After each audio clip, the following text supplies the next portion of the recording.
rekonsiliasi fiskal. Nah, rekonsiliasi fiskal adalah proses penyesuaian antara laporan laba rugi komersial dengan perhitungan laba menurut ketentuan perpajakan.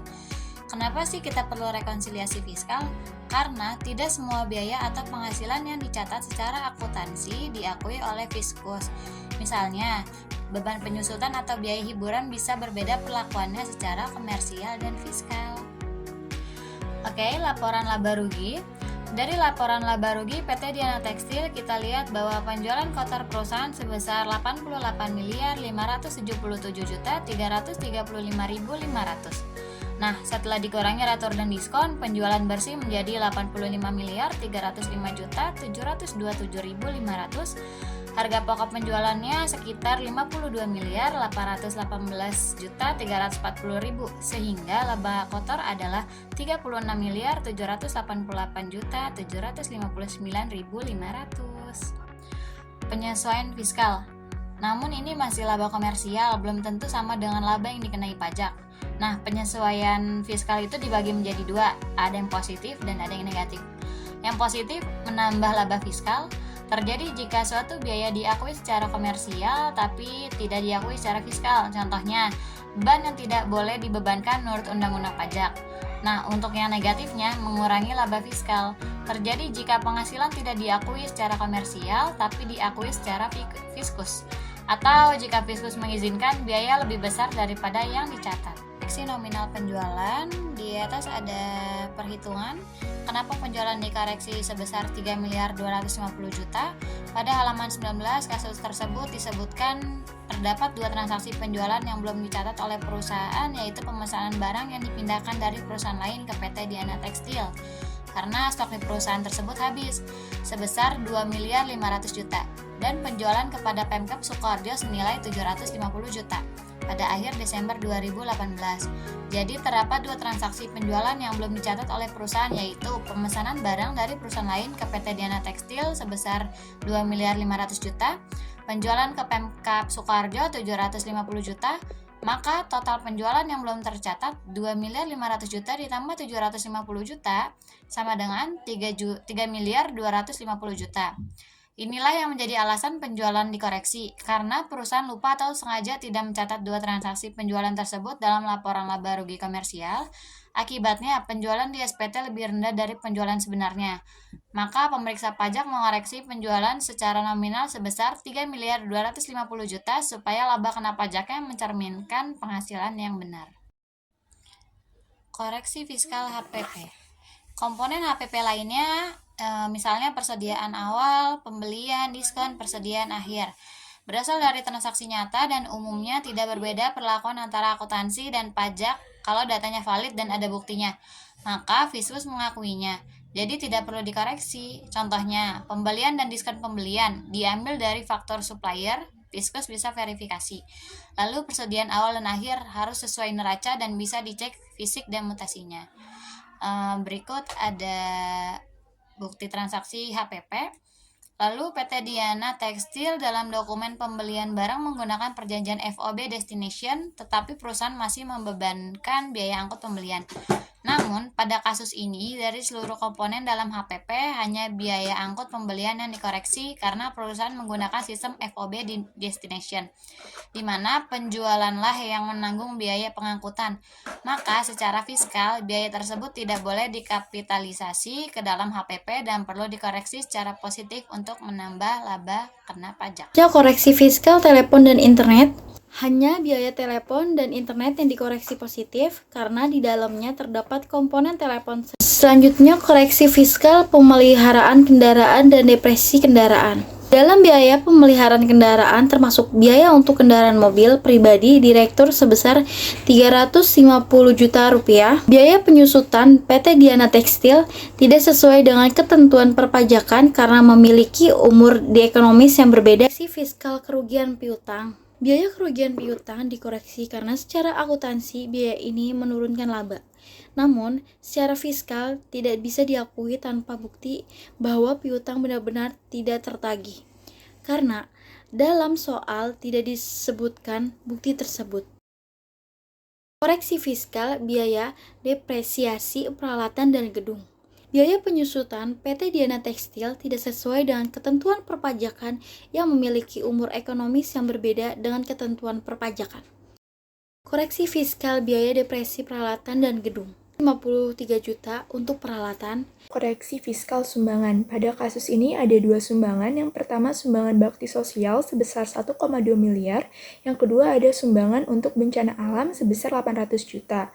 Nah, sumbangan untuk bakti sosial ini tidak boleh dijadikan pengurang. Sedangkan untuk sumbangan bencana nasional boleh dijadikan pengurang. Sehingga untuk sumbangan bakti sosial sebesar 1,2 miliar harus dikeluarkan dari biaya dan masuk ke koreksi fiskal positif. Koreksi sewa gedung. Pada kasus PT Diana Tekstil ini ditemukan bahwa penghasilan sewa gedung sebesar 1 miliar 320 juta. Pada narasi soal juga ditemukan bahwa pendapatan sewa merupakan sewa yang didapat dari penyewaan gedung. Nah, perjanjian sewa menyewa dilakukan di bawah tangan dan ternyata ditemukan belum bermaterai. Artinya, karena tidak bermaterai, maka tidak memenuhi syarat formil sebagai dokumen resmi. Nah, sehingga penghasilan ini tidak diakui secara fiskal, maka harus dikoreksi negatif untuk mengurangi penghasilan fiskalnya. Ada koreksi penghasilan bunga, di mana secara komersial bunganya 635.250.000. Nah, bunga ini kemungkinan besar telah dikenakan PPh final pasal 4 ayat 2. Karena PPh final itu tidak dihitung lagi dalam PPh badan, maka penghasilan bunga harus dikeluarkan dari penghasilan fiskal dan harus dikoreksi negatif. Penghasilan dividen. Nah, secara komersial kan 990 juta. Dikoreksi 990 juta juga karena di soal menyebutkan bahwa 400 juta itu berasal dari PT Nusa Indah sebesar 15% dan dia ini tidak memenuhi syarat. Nah, yang kedua ini 590 juta dari PT Kartika sebesar 25% dan ini memenuhi syarat yaitu minimum kepemilikan. Namun, karena dividen ini domestik dalam negeri dari perusahaan yang sudah dikenai pajak, maka tidak dikenakan PPh lagi, yaitu pasal 4 ayat 3 huruf E Undang-Undang PPh. Maka harus dikeluarkan dari penghasilan pajak dan dikoreksi negatif. Koreksi penghasilan dividen lagi. Komersialnya sebesar 792.100.000, dikoreksi sebesar 792.100.000. Di soal menyebutkan bahwa capital gain dari penjualan saham di BI, kalau saham itu dijual di bursa efek, maka dia itu akan dikenakan PPh final, yaitu sebesar 0,1%. Jadi kalau misalnya udah dihitung di PPh final, jadi dia nggak akan dihitung lagi di PPh badan.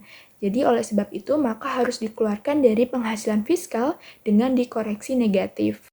Koreksi biaya bunga sebagian dengan nilai komersial 1.052.100.000 dan koreksinya sebesar 213.045.000. Soal menyebut bunga wesel kepada pemegang saham sebesar 18% lebih tinggi dari suku bunga wajar 15%. Selisih 3% ini disebut tidak wajar dan tidak boleh dibebankan secara fiskal.